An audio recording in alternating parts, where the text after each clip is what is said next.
नमस्कार, मैं हूं मनोज कुमार और आप देख रहे हैं हमारा चैनल मिस्टर मनोज एंकर। तो आज है 29 अगस्त, दिन है आज शनिवार। तो आइए सबसे पहले ज़िले के सुर्खियों पर डालते हैं एक नज़र। ज़िले में कोरोना की कुल संख्या बढ़कर पहुंच गई है 2713।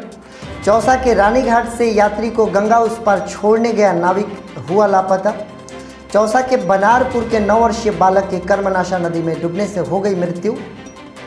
सरकार ने की जेईई और नीट के परीक्षा की घोषणा। बक्सर जिला कांग्रेस ने विरोध में किया पुतला दहन।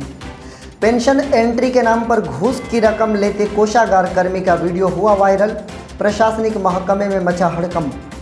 डुमरांव के डीएवी स्कूल पर नो स्कूल नो फी का तख्ता लेकर अभिभावकों ने किया विरोध। डुमरांव नगर परिषद में फुटपाथियों को लोन देने के लिए लगाया गया शिविर। शुरुआती चरण में दिए जाएंगे 10,000 लोन। अरियाव गांव में छापेमारी कर 300 लीटर शराब बरामद और 3 धंधेबाज किए गए गिरफ्तार। इटाढ़ी थाना क्षेत्र के कुकुड़ा चौक से चोरों ने दिन दहाड़े चोरी कर ली बाइक। थाने में प्राथमिकी दर्ज। तो आइए अब खबरों को पढ़ते हैं विस्तार से। और सबसे पहले हम आपको देना चाहेंगे कोरोना अपडेट। ज़िले का कोरोना अपडेट ये कह रहा है कि हमारे यहाँ अब 2713 कुल संक्रमण की संख्या पहुँच चुकी है। हालांकि इनमें 2505 लोगों ने रिकवरी कर लिया है, इसलिए हमारे ज़िले में एक्टिव केसेस की संख्या केवल 208 है। जबकि मृत्यु 2 हुई थी और कल ही एक खबर आई थी कि एक व्यक्ति की मृत्यु हुई है और उनकी रिपोर्ट पॉजिटिव आई है। तो उसको भी अगर ऐड कर लिया जाए तो 3 मृत्यु हो जाएगी। कल जो रिपोर्ट्स आए थे उनमें 36 लोगों की रिपोर्ट्स पॉजिटिव पाई गई है। इनके डिटेल्स अगर मैं आपको बताऊं तो डुमरांव के पुराना भोजपुर के वार्ड नंबर 9 से एक व्यक्ति हैं, अरियाव से एक व्यक्ति, डुमरांव नगर से एक व्यक्ति हैं। इसके अतिरिक्त अगर हम बक्सर की बात करें तो 6 लोगों की रिपोर्ट्स पॉजिटिव है, जिसमें कि सोनी पट्टी से 2, औद्योगिक थाना से एक व्यक्ति की रिपोर्ट पॉजिटिव है, कलेक्टेरिएट रोड से एक व्यक्ति है, बक्सर टाउन से एक व्यक्ति है और छोटकी सरीमपुर से एक व्यक्ति है। इसके अतिरिक्त अगर हम ब्रह्मपुर की बात करें तो ब्रह्मपुर में बड़ा कोरोना धमाका हुआ है। 10 लोगों की रिपोर्ट्स पॉजिटिव आई है, जिनमें रघुनाथपुर से एक और छोटकी नैनीजोर से एक है। और जबकि एक छोटा सा गांव है ब्रह्मपुर प्रखंड के अंतर्गत जिसका नाम है ओझवलिया, वहां पर लोगों का शिविर लगाकर टेस्टिंग किया गया है और वहां पर एक साथ एक छोटे से गांव से 8 लोगों की रिपोर्ट्स पॉजिटिव आई है। और ये निसंदेह ओझवलिया के लोगों के लिए चिंता का विषय है। हम ये सलाह और मशविरा देना चाहेंगे कि अगर आप में से कोई भी संक्रमितों के संपर्क में आया हो तो आप अपनी जाँच करा लीजिएगा। लेकिन अगर आपको लगता है कि आपका शरीर पूर्ण रूप से स्वस्थ है तो आवश्यकता नहीं कि आप जाँच भी करें, घर पे एहतियात बरत के भी आप अपने आप को ठीक कर सकते हैं। इटाढ़ी की बात कर ले, 4 लोगों की रिपोर्ट पॉजिटिव आई है, जिनमें कि रसाओं कला से एक व्यक्ति है और जो कि 3 और शेष व्यक्ति हैं वो तीनों के तीनों प्रॉपर इटाढ़ी के रहने वाले हैं।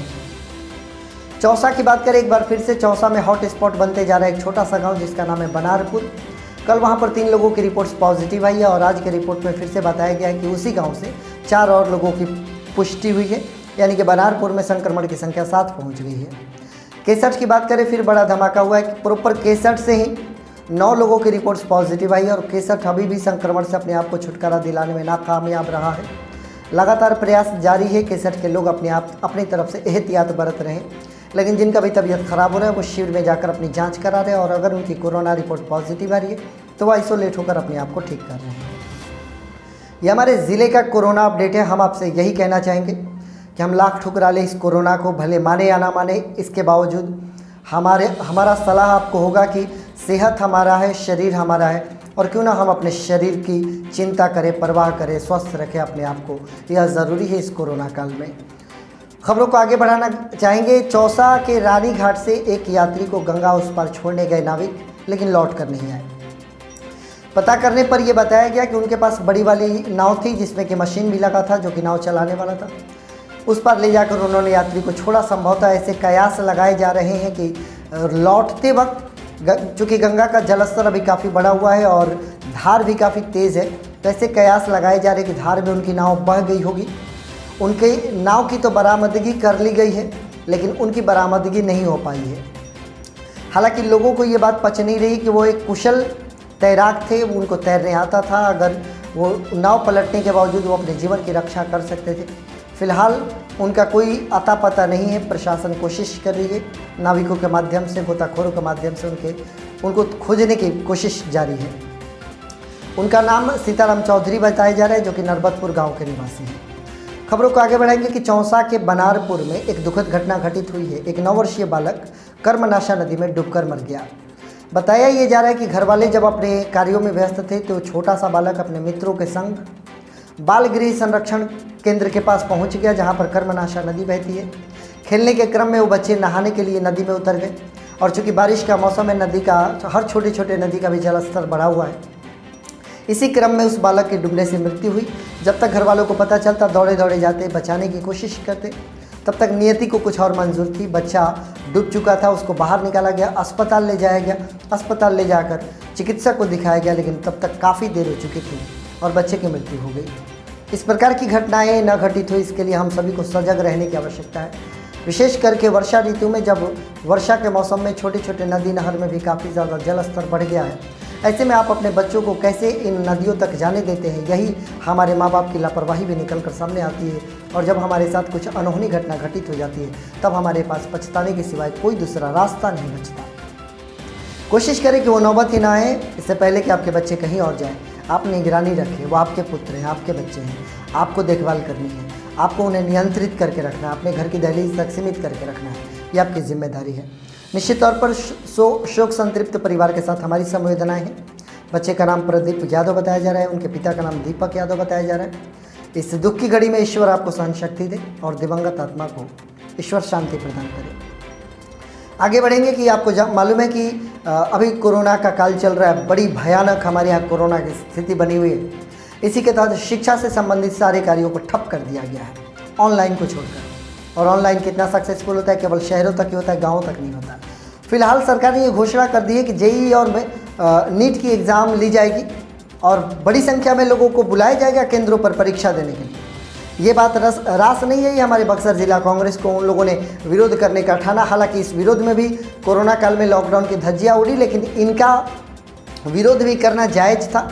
कैसी परिस्थिति में जब आप कई तरीके के नियम लगा रहे हैं कि ये कार्य नहीं करना है, वो कार्य नहीं करना है, कोरोना का खतरा है, और ऐसी परिस्थिति में आप हज़ारों की संख्या में विद्यार्थियों को एक जगह इकट्ठा करके आप एग्ज़ाम लोगे, तो क्या एग्ज़ाम लेने से और विद्यार्थियों के इकट्ठा होने से कोरोना का खतरा नहीं पैदा होगा? सोचने वाली बात है। एक दो बातें बिल्कुल सरकार की जो हमारे समझ में आ रही है, वो समझ से बिल्कुल परे हो जा रही है। आप छोटे छोटे कोचिंग्स तक को बंद करा दिए। जो बच्चे 10-10 विद्यार्थी पढ़ा रहे थे, जो शिक्षक, उनकी भी कोचिंग्स आपने बंद करा दी, इस बात का हवाला देकर कि कोरोना का खतरा है। और इसी क्रम में आप एडमिशन लेने के लिए, रजिस्ट्रेशन कराने के लिए कॉलेजेस में भीड़ जुटा रहे, जहाँ पर कि लंबी लाइनें लग रही है एक दूसरे के कॉन्टैक्ट में आकर। इसी क्रम में आप एग्ज़ाम लेने की घोषणा कर रहे हैं और वहाँ पर हज़ारों की भीड़ जुटेगी और लोग वहाँ पर कोरोना से संक्रमित नहीं होंगे। ये कोरोना भी अलग अलग वैरायटी का है कि इस जगह पर जाएगा तो फैलाएगा, उस जगह पर जाएगा तो नहीं फैलाएगा। नेताओं की रैली में कोरोना नहीं पहुंचेगा, क्योंकि नेताजी से तो कोरोना को भी डर लगता है। और शिक्षकों के कोचिंग में जाकर कोरोना भी बेंच पर बैठ जाएगा, क्योंकि शिक्षकों से तो बच्चे तक नहीं डरते, तो कोरोना क्या खाक डरेगा? बड़ी मुश्किल परिस्थिति है। देखिए आने वाला समय क्या कहता है। लेकिन बक्सर ज़िला के कांग्रेस ने विरोध में पुतला दहन किया है और इस एग्ज़ाम लेने की विरोध की है और उनकी विरोध जायज़ भी है। खबरों को आगे बढ़ाएंगे। पेंशन एंट्री के नाम पर घूस लेते हुए कोषागार कर्मी का वीडियो वायरल हो गया है। प्रशासनिक महकमे में हड़कंप मच गया। बताया ये जा रहा है कि ग्रुप डी से रिटायर्ड कर्मचारी सरयू जी पेंशन के लिए महीनों से चक्कर लगा रहे थे सरकारी कार्यालयों का। अंततः महीनों तक थक जाने के बाद उनसे घूस की डिमांड की गई, रिश्वत मांगा गया, वो रिश्वत देने को तैयार हुए, क्योंकि उनका कार्य हो नहीं रहा था। ऐसे में मजबूर व्यक्ति और कर क्या सकता है। कई जगहों पर आप लगातार चक्कर लगाते थक जाएंगे, आपका कार्य नहीं होगा, लास्ट में आप रिश्वत देकर वो काम आसानी से करवाएंगे। और यही हुआ, उनको रिश्वत देना पड़ा। और वहीं पर एक व्यक्ति ने एक वीडियो बना लिया। वीडियो में काफ़ी स्पष्ट तौर पर सारी चीज़ें स्पष्ट हो गई है। तो अब बक्सर जिलाधिकारी का ये कहना है कि मामले की जांच पड़ताल की जाएगी। अभी कुछ ही दिनों पहले हम आपको बताए थे कि 50,000 की घूस का मामला उजागर हुआ था मनरेगा के तहत। अभी वो मामला ठंडा ही नहीं हुआ था कि एक और मामला बढ़ गया। वैसे कुछ एक मामले हमारे सामने आ जाते होते तो अनेकों मामले हैं रिश्वतखोरी के। कुछ सामने आ गए, कुछ नहीं आए। जो नहीं आए वो ठंडे बस्ते में पड़े रह गए, काम चलता रह गया। जब एक दो उजागर हो गया तो थोड़ी देर तक हम लोग हो हल्ला करेंगे, फिर स्थिति सामान्य हो जाएगी। आगे बढ़ेंगे कि डुमरांव के डीएवी स्कूल पर कुछ अभिभावक पहुंच गए। उनका कहना था कि स्कूल हो नहीं रहा तो फी किस काम का, जबकि 8वीं 9वीं और 10वीं की परीक्षा के लिए रजिस्ट्रेशन कराया जा रहा है, जिसके तहत स्कूल से फी डिमांड की जा रही है। उन स्कूल्स की अपनी दलील है, अभिभावकों की अपनी दलील है। स्कूल्स का भी ये कहना है कि हमारे यहाँ शिक्षकों को वेतन देना पड़ता है, बिजली किराया देना पड़ता है, कमरे का भाड़ा देना पड़ता है। इसके लिए तो कोई छोड़ने को राज़ी नहीं। कोरोना काल में जिस तरीके से सरकार ने बेतरतीब ढंग से चीज़ों को बंदी करा दिया और किसी का ख्याल नहीं कर रही है कि वो किस परिस्थिति में, ऐसी परिस्थितियाँ तो उत्पन्न होंगी। अभिभावक अलग परेशान है, उनके काम धंधे नहीं चल रहे, वो पैसे कहाँ से जमा करें जब पढ़ाई नहीं हो रही। उन्होंने तख्ती लेकर स्कूल के सामने विरोध किया कि हमारे बच्चों के रजिस्ट्रेशन के टाइम पर इतने ज़्यादा फ़ी की डिमांड की जा रही है जो कि हम देने में सक्षम नहीं हैं। अब स्कूल और अभिभावक के बीच में कैसे सामंजस्य बैठाया जाए ताकि दोनों में से किसी को परेशानी ना हो, ये प्रशासन का काम है, सरकारों का काम है। सरकार पता नहीं कब नींद से जागेगी, केवल चुनाव का प्रचार करने से फुर्सत मिले तो ना। हर जिलाधिकारी को ये आदेश दे दिया गया है कि आप अपने पेज पर चुनाव से संबंधित तमाम चीज़ों का प्रचार करें, बाकी चीज़ों को ठंडे बस्ते में डाल दिया गया है। सरकार की नींद खुले नहीं तो जनता चुनाव में नींद तो खुलने के लिए तैयार हो ही जाएगी। आगे बढ़ेंगे। डुमरांव नगर परिषद में एक अच्छी पहल की गई है। डुमरांव के जो फुटपाथी दुकानदार हैं, जिनके पास पैसे की बड़ी कमी है, जैसे तैसे वो ज़िंदगी का गुजारा कर रहे हैं, अपनी दुकान चला रहे हैं, उनके लिए एक शिविर लगाया गया। शिविर में लोगों का सत्यापन किया गया कि किन किन लोगों को लोन दिया जा सकता है। ऐसी कोशिश की जा रही है कि शुरुआती दौर में 10,000 की लोन दी जाए फुटपाथी दुकानदारों को छोटे मोटे धंधे करने के लिए, और जब ये काम अच्छे से करने लगे और 1 साल में उनको पैसा चुका देना होगा, अगर 1 साल में अच्छे तरीके से वो पैसा चुका दिए तो अगले साल इनको बढ़ाकर लोन दिया जाएगा। इस तरीके से ये सिलसिला चलते रहेगा और गरीबी को दूर किया जा सकता है। इसमें वो दुकानदार जो ईमानदारी से और लगन से काम करना चाहते हैं, आप ज़रूर जाइए, 10,000 का लोन लीजिए और उस लोन को व्यर्थ ना कीजिए, इधर उधर ना व्यर्थ कीजिए, शराब या किसी अन्य चीज़ में आप वेस्ट ना कीजिए। आप लीजिए, अपने परिवार का भरण पोषण कीजिए, मन लगाकर अपने काम धंधे को चलाइए और धीरे धीरे लोन को लौटा दीजिए। 1 साल का समय आपके पास दिया जा रहा है, अगले साल फिर लोन लीजिए और धीरे धीरे आप अपने आप को अच्छी स्थिति में पहुंचा सकते हैं। आगे बढ़ेंगे। और गाँव में छापेमारी कर दी है पुलिस ने और बड़ी मात्रा में शराब बरामद किया है। न केवल शराब बल्कि शराब बनाने से संबंधित चीज़ों को भी बरामद किया गया है। और गाँव में बहुत समय से शराब निर्माण का धंधा चल रहा था। पुलिस ने छापेमारी की, 300 लीटर शराब की बरामदगी की है। साथ ही साथ 3 धंधेबाजों को गिरफ्तार किया गया है। ऐसी कई ऐसी जगह हैं जहां पर अवैध रूप से शराब का निर्माण होता है। कहीं कहीं पुलिस की छापेमारी होती है, कहीं कहीं पुलिस पूछने नहीं जाती, धंधा फलता फूलते रहता है, शराबों की बिक्री चलती रहती है लगातार। पुलिस अभी तो इस समय पुलिस काफ़ी एक्टिव नज़र आ रही है और कई सारे शराब के कारोबारियों पर, अवैध कारोबारियों पर शिकंजा कस रही है। पुलिस लगातार छापेमारी करके गिरफ्तारी कर रही है। और गाँव में भी एक अच्छी सफलता मिली है पुलिस को और पुलिस की सफलता पर हम आपको बधाई देते हैं। आगे बढ़ेंगे। इटाड़ी थाना क्षेत्र के कुकुड़ा चौक से दिन दहाड़े एक बाइक की चोरी का मामला उजागर हुआ है।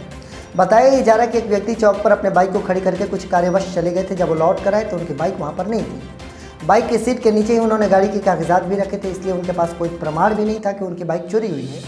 उन्होंने थाने में प्राथमिकी दर्ज कराई गई है। प्राथमिकी दर्ज करने के बाद अब पुलिस मामले की जाँच पड़ताल कर रही है, कोशिश करी कि इनको इनकी बाइक दिला दी जाए। आगे बढ़ेंगे। ब्रह्मपुर के बैंकों में नो एंट्री का तख्ता लगा दिया गया है, यानी कि ग्राहक अंदर प्रवेश नहीं करेंगे, अंदर केवल बैंक कर्मी रहेंगे। बारी बारी से ग्राहकों को अंदर बुलाया जाएगा, उनके काम कराए जाएंगे। कोरोना काल का हवाला देते हुए ऐसा किया गया है। ग्रामीण बस्तियों में जो भी बैंक्स खुलते हैं उनमें बहुत ज़्यादा भीड़ जुटती है, क्योंकि अधिकतर वही लोग जाते हैं जो छोटी रकम जमा या निकासी करते हैं। इनके पास ATM कार्ड भी नहीं होता, क्योंकि ये उतने पैसों के संपत्ति के मालिक भी नहीं होते, तो इनको छोटी छोटी रकम जो कि उनके बड़े बड़े शहरों से इनके परिवार के जो लोग कमाने गए हैं वो भेजते हैं और ये निकालने के लिए जाते हैं।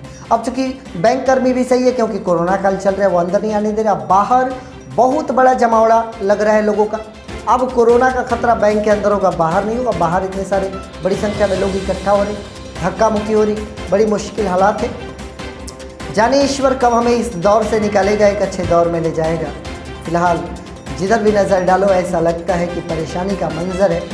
हर चेहरे पर जो खिली रहती थी मुस्कुराहटें, वो चेहरे भी अब उदास हो गए। वो दिन वो लौट कर आएगा, आपके चेहरे और आपके लब मुस्कुराते हुए नजर आएंगे, ऐसी हमारी कामना है। इस कोरोना काल में आप सुरक्षित रहें, सकुशल रहें, कोरोना से बचे रहें, ऐसी हमारी कामना है और आप हमारे साथ बने हुए हैं। इसके लिए आप सभी का बहुत बहुत धन्यवाद।